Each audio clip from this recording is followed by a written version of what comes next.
Cügül, cügül.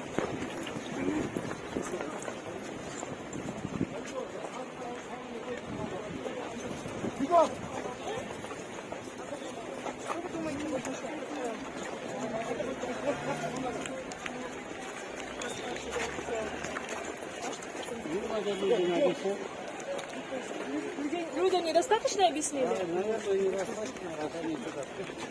А как вы думаете, вы сможете им все-таки объяснить?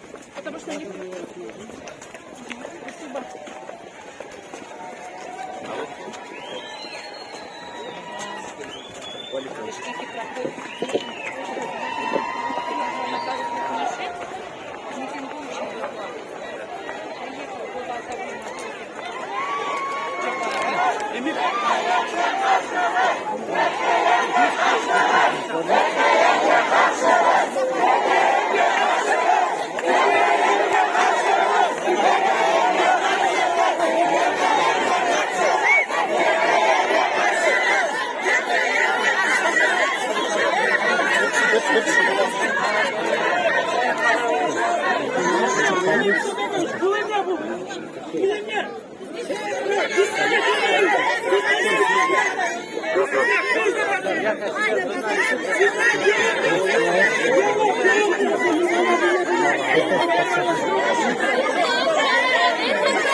Beş tane U koysanıza.